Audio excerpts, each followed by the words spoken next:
જય જવાન જય કિસાન જય મુરલીધર। આજે તારીખ 27 ત્રીજો મહિનો અને 2026। હવે મિત્રો આપણે 28, 29, 30 અને 31 તારીખ જે માવઠું આવવાનું છે એમાં ખાસ આપણે એક તમને પ્રયાસ કરી અને માહિતી આપવાનો હેતુ અને મહેનત કરી અને તમને સચોટ તારણ મળે તેવો એક પ્રયત્ન કરું છું કે આપણે 28 તારીખ છે તે કચ્છના વિસ્તારો, અમુક વિસ્તારોની અંદર માવઠાની શરૂઆત થશે અને પશ્ચિમ સૌરાષ્ટ્રની અંદર 2-5 સેન્ટર એવા હોય કે ત્યાં વરસાદી રૂપે ઝાપટા પડે, એટલે ક્યાંક ને ક્યાંક 28 તારીખે શરૂઆત થાય, પણ એમાં 19 તારીખે વહેલી સવારથી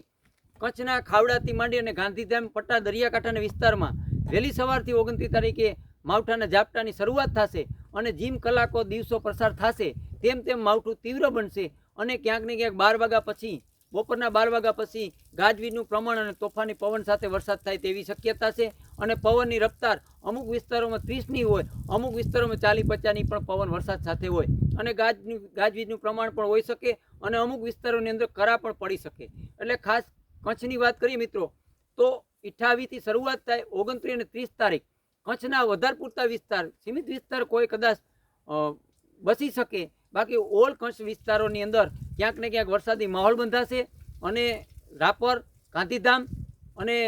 ખાવડા સાઈડ અને દયાપર એ પટ્ટાની અંદર ક્યાંક ને ક્યાંક ભુજ સાઈડ ત્યાં પણ અમુક વિસ્તારોની અંદર તીવ્ર માવઠું થાય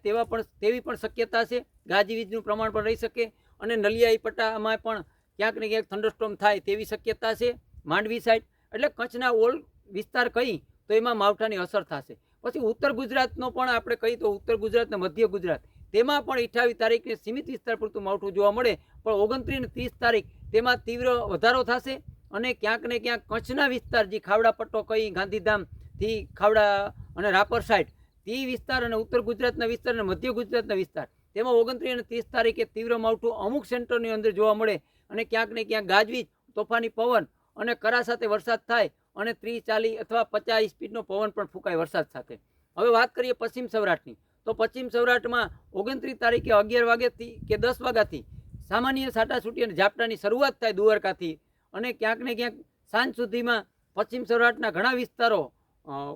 વાદળથી ઘેરાઈ જાય અને ઘણા વિસ્તારોની અંદર તીવ્ર થંડરસ્ટોર્મ થાય અને ગાજવીજ સાથે પવન સાથે વરસાદ થાય। પછી દક્ષિણ સૌરાષ્ટ્રની વાત કરીએ મિત્રો તો દક્ષિણ સૌરાષ્ટ્રમાં 29 અને 30 તારીખ એવો હોય કે ત્યાં પણ ક્યાંક ને ક્યાંક માવઠા રૂપે વરસાદ થાય અને થંડરસ્ટોર્મ થાય તેવી શક્યતા છે। પછી આપણે અમરેલી કહી કે વેરાવળ કહી કે સોમનાથ કહી કે આપણે હળવદ કહી, મોરબી કહી, કોઈ પણ સૌરાષ્ટ્રનો વિસ્તાર હોય એમાં ભાવનગર સાઈડ પણ ક્યાંક ને ક્યાંક 29-30 તારીખમાં માવઠું થાય તેવી શક્યતા છે મિત્રો। પણ ખાસ જે દરિયાકાંઠો છે ઉના, દીવ અને મહુવા સાઈડ તેમાં અત્યારે હાલમાં કોઈ લોકેશનમાં આપણે ત્યાં વરસાદ બીજા વિસ્તારોમાં થાય તેવું નથી બતાવતું, પણ ત્યાં પણ સીમિત વિસ્તાર પૂરતું ક્યાંક ને ક્યાંક માવઠું થાય તેવી શક્યતા છે મિત્રો। પણ આમાં એવું છે માવઠાનું ક્યાંક ને ક્યાંક આપણે ધારી એથી જો થોડો ઘણો ફેરફાર થાય તો ક્યાંક ને ક્યાંક આપણે જે અમુક વિસ્તારોમાં ઓછું ધારતા હોય ત્યાં પણ વધી જતું હોય, એટલે આપણે જે સમજાવવાનો હેતુ એ છે મિત્રો કે માવઠું આવવાનું છે 28, 29, 30 અને 31 તારીખ એમાં ખરેખર આપણે કહી તો વધારે પૂરતું અત્યારે અનુભવ કરી તો કચ્છના જે ખાવડાથી માંડી અને ગાંધીધામ, માંડવી, ભુજ અને રાપર સાઈડ ઉત્તર ગુજરાત અને મધ્ય ગુજરાતમાં તીવ્ર માવઠું થાય તેવી શક્યતા છે। પશ્ચિમ સૌરાષ્ટ્રના અમુક વિસ્તારોમાં તીવ્ર થાય એવી શક્યતા છે, પણ સાથે સૌરાષ્ટ્રના બીજા ભાગ છે જેમ આપણે કીધું અમરેલી છે, હળવદ છે, મોરબી છે, પછી ભાવનગર છે, પછી આપણે સોમનાથ જિલ્લાના અમુક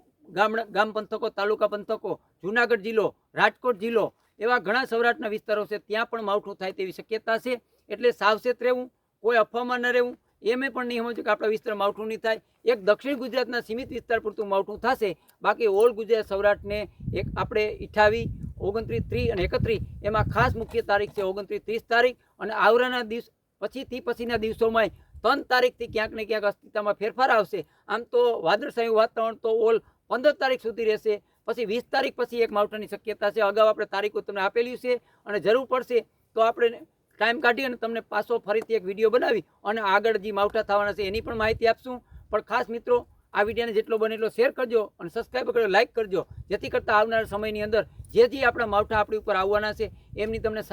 સાચી માહિતી અને સચોટ તારીખ મળતી રહીએ। એટલે આ વિડીયોને પૂરો કરી જય જવાન જય કિસાન જય મુરલીધર।